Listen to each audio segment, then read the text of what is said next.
There's a lot of strange things out there in the Savage Land, and even stranger people. Welcome back to X-Men 97, Season 2, Episode 7, Savage Land, Savage Heart. And this, I'd say, is probably our last, I wouldn't say filler, but it definitely builds upon a lot of things that we saw last season, introduces us and reintroduces us to a lot of characters like Colossus. Colossus is finally back, Peter, as well as introducing us to characters like Exodus. But this really, at the end of the day, was a Nightcrawler focused episode. And for many who know, Nightcrawler is my favorite X-Man. So getting the chance to have this whole thing wrap around him and his family lineage with him, Rogue, and Mystique, as well as Creed, who we'll get into when we talk about this. This is a highlight episode for me, especially with how I know Kurt to be. And so it's just like this is just a lot of fun for me, and a lot of philosophical and a lot of religion put into this as well. We have talks like this every now and then, especially for characters like Nightcrawler. But Mike, what did you think about this episode when it came to Nightcrawler, Exodus, and all the things that they go about in the trial here, with this episode? Yeah, second, that Nightcrawler is one of my favorite X-Men, top 3, definitely. But and with that faith aspect of him, is there's in this episode tackling about as someone is can be redeemed, right? And you see with I think it was a character named Kragan. Creed, who is the son of last name Creed, but the son of Mystique and Sabretooth, who is also the half brother of Nightcrawler. Yeah, and I think with what we see here is that I think Creed is an example of someone, like, regardless who has a vendetta against a mass race of people, it's actually the fact of, like, it's a personal relationship with his parents that he never fully healed from.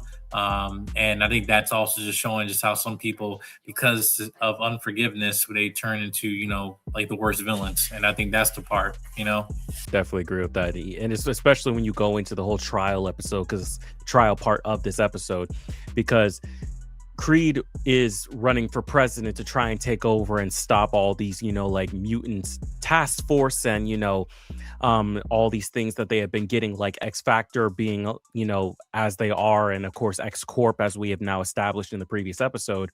And then it gets captured by the acolytes of Magneto, people taking Magneto's, ideals, especially those that he had garnered upon his time of being a part of the X-Men, and especially around Genosha's time, and turning that into an extreme. And two of the big characters within there are Exodus, which is probably the first time a lot of people are seeing this character. Just to briefly say, he is a near omnipotent Omega level mutant with a lot of powers like telekinesis, teleportation, telepathy, all of that. And especially if you were to look at him in the Krakoa era, he's one to really when there's someone to connect himself to, someone to establish, like Magneto or Hope Summers, for example, he really goes all into it. So it's just like a very interesting character. But also that the return of Colossus, which I have been anticipating. I've just been like, damn, like Colossus has not been around. And it's like, now we see why, because the episode actually opens with a flashback to Genosha and showed that Colossus and his sister Ileana, aka Magic, were on there, and it looked like she died from the Prime Sentinel, but for those of us who know about Ileana, aka Magic, is like, again, not only a powerful mutant but also a powerful sorceress. So it could be the chance that she gets revived as a horseman. It could also be the chance that her soul is just trapped in limbo and she comes back in full-on magic garb by either the end of the season or next season. There's no way we're taking away Ileana like that. Like, no. But we're not taking away another one of my favorite mutants like that. I'm just saying. But I do like how Colossus is utilized here as well, because it's like he was found in a dark place after losing his sister, and then Exodus brought him, something to strive for, which is very on par for Colossus. But Mike, how did you feel about finally having Colossus back now, in the X-Men 90s era cartoon? How do you feel about his return and how he was utilized within this episode, especially with everything going on with Exodus? And how'd you feel about Exodus too? Yeah, well, Exodus I'm not really familiar with him. I mean, I'm aware of him, but it just like most of the stories, it just haven't been like not very familiar with that character in terms of his entire arcs and stories and stuff like that. But he's a cool looking character. Colossus, definitely another favorite X-Men character, and Magic, and their dynamic as brother and sister. And I feel like for me, for the longest time, even animation, like Colossus was always a character like you didn't know which side he was on. So he was in Heroes, then he was on a Brotherhood of Mutants, just with Magneto for a brief period. But there was a he is loyal, but he just stands for strong for what he believes in, and I think that's the part where, regardless where side he on or opposing side, is that he just stands for what he believes in, and he's not technically a villain, but he is just a someone that has morals and obligations and loyalty to the people that he cares and love for, which you see here with the sister being gone. And again, I think Magic. Well, I think that the latter is that she's probably in limbo. And I don't think that they get rid of a character like that. I mean, obviously, no one dies really in comics and stuff, but with Magic, definitely also another popular Rivals character is that I think they probably have something for in the future, whether they do New Mutants down the line, other things and stuff. And that's, to me, to be fascinating to see if they explore. But what Exodus represent is someone that, again, is just, I want to call it not say religious zealot, but like a cultist of that leader of the acolytes, in a way of people that believe out of sense of grief, trauma, or misguided view. And you see what, even with Stryker and his loyalists from the last episode, again, there's different deviations of people, of cultists or factions of people within the X-Men world alone.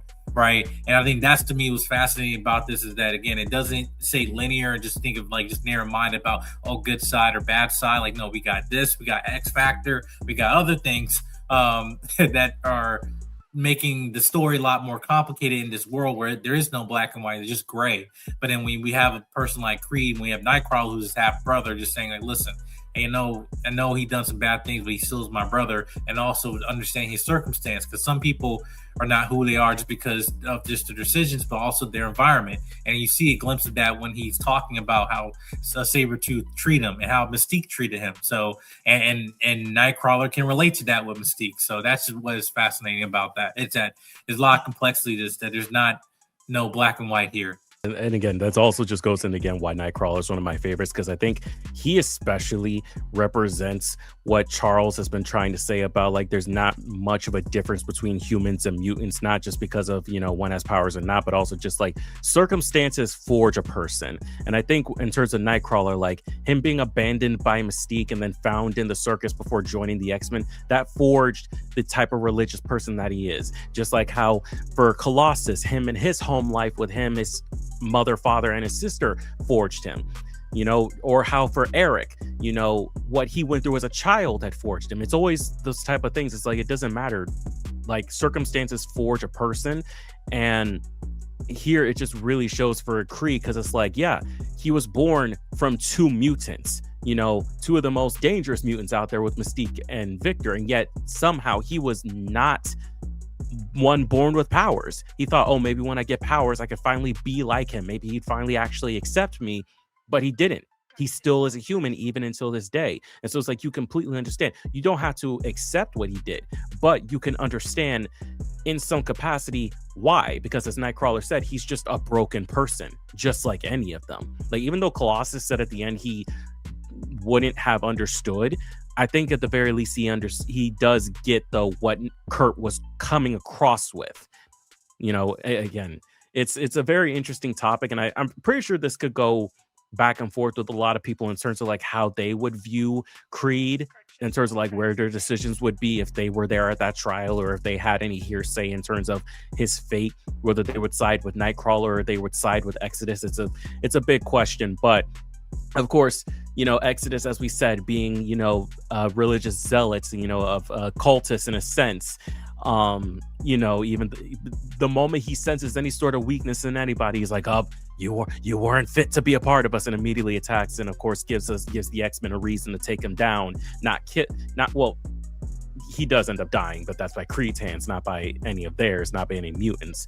But yeah, no, it's crazy, honestly, just the way that it goes about it. Also, of course, before anyone says it, yes, we did notice the small little flirtations that they have started implementing between Bishop and Polaris. We have noticed that between the talk. It's like, oh, I read your file, Miss. You know, you coming from the future and all that, and all the things you experience. And like, oh yeah, I read your files too. You know, someone that likes to act out a lot. And then, of course, the fact that they're the two that, like, the rest were still together when Colossus found them, and yet it was those two specifically that ended up on their own in the Savage Land, not just to take out the tower, but it's like, come on, we see what you're doing there.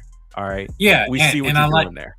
And also with their powers too, I'm not saying complement each other, even though hers is magnetism, his with his energy in terms of absorbing energy, is think of it also of a emotional sense in terms of their characters. Like, you know, he's more level-headed, she can be off the rails sometimes, and then he's able to balance her out. This is what you saw a little bit in the last previous episodes and stuff in Danger Room. So I think that's also just kind of symbolic of just what people, regardless where you have mutant powers, is that people that complement each other tend to be a good pair. You know, and even when people feel like he's coming from a dystopian future where apocalypse is reigning and everything like that. And then Polaris is also the daughter of Magneto, who just also experienced trauma herself as well, and then dealing with her inner demons. So I think it's nice to have a good pairing there. It's not like a shipping where it's like, okay, just fan cat. Like, no, this actually makes sense because of the situations they went through in these last few episodes. So it's organic. It wasn't seen forced at all. Yeah, no. Like, thankfully, it's like, you know, since Polaris has now joined back with the X-Men and also now has her own title card in the opening too, you know, that it doesn't, it's like, yeah, we've only had 2 episodes with that pairing, but it's like you're starting to see a little bit of seed plants here and there. So, you know, that's nice. But again, by the end of it, Exodus is killed. I'm pretty sure he's killed. And then like Kurt really gives him the ringer for it, and he's like, you know, maybe you do deserve it, but still not by my hand. Leaves him in the snow for X Factor to find. You know, mutant and human relations are still being a little strained. I am really starting to feel like a certain somebody might, especially given not just because of the fact of us seeing that part in the opening with Mystique leaving Kurt as a baby. I am starting, and the cat, I don't think we mentioned it in the review last time, but the cat in her office was Mystique's cat. I think theories from last season that she might just be Mystique are really starting to be. I think they're really starting. It's like the fact that it's like, oh, okay, we haven't seen Mystique yet in this entirety of X-Men 97. We've seen Sabretooth as of episode 5, but Mystique, we still have not seen her yet, and I'm starting to feel like, wait, maybe we have seen her this entire time, and she's just been playing this extreme long game. And honestly. And the fact that if Creed becomes president, you know, what that entails. Again, just I remember X-Men Evolution. Just like she has anybody behind a desk or a position of power, she's going to take advantage of that. That's ingrained. It's like, oh yeah, bro, she's in here somewhere. Like, right. Which begs the question: if she's around, is Destiny potentially around? You know, her wife. You know, could she be around somewhere? Who knows? But the episode does actually end with us, for the first time since episode 2, returning to X-Force with Cable and Jubilee, Sunspot, Psylocke, and Archangel, as they found the chamber that we saw Apocalypse in the last episode. And they get there to Apocalypse's dead, drained body and a Gambit playing card, which to Jubilee, I think she immediately clocked exactly what that was. So now we're heading into the last 2 episodes. I think this means that X-Force and the X-Men of X-Corp are now about to unite, because now I don't think that Apocalypse is truly gone. If he is supposed to be the villain of this season, I don't think he's gone. There's a chance that he could have gotten a new body. I don't think it's going to be Gambit's body. Who knows? It could be Gambit's body, but he definitely is running around in a new body. Whether that's Gambit's body or someone else's body, who the hell knows? But yeah, no, it's now clear to mutant kind that Gambit is somehow back. And yeah, we're going to need all hands on deck. And I guess maybe also by showing at the end of this episode, it was hard to tell. I guess maybe Colossus is joining us too. It was extremely hard to tell because they dropped him off at the mansion, not at X Corp. So who knows? But overall, another really good episode. Mike, what did you think about that final part with X-Force and Apocalypse's dead body, though? I think it's just build up for just giving a curveball, as you mentioned. Like you can throw that horseman, they're out the window. Like if they're gonna be four, might just simply just be Gambit. But we don't know what that entails. Again, now there's celestial things tied to this and everything. You don't know what it's entailed, but in Apocalypse Corpse, I think that's a misdirect. Like I think that is his body, not like a fake body, but it might be some type of soul transferring or body transferring and everything. And we've seen that even in the movies, that he's done that before.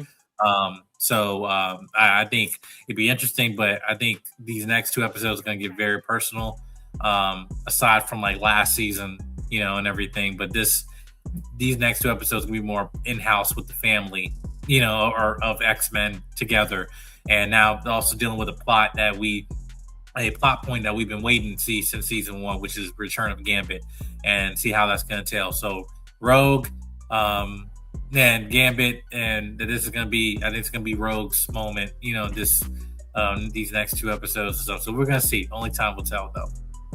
Yep. I mean, like next episode, the penultimate is called The Dead Man's Hand. So yeah, I think it's time. It's time for him to make a name for himself back from the dead. So yeah, I think it's time we just get into it. Get some Cajun seasoning. These beignets were not gonna take care of themselves, But I think it's time we get into that, and we'll see you guys next week for the penultimate episode, that being episode 8 of X-Men 97 season 2. Let us know what you guys thought about episode 7 down in the comment section down below. What you think about the return of Colossus, Exodus, and his exit out? What you think about Nightcrawler? What would your choice have been if you had a say in the trial of Creed? And do you think Mystique is who we think that she is? Let us know all that in the comment section down below. We would love to have a conversation with you guys. And yeah, we'll see you guys next time for the penultimate episode. All right, guys. Later.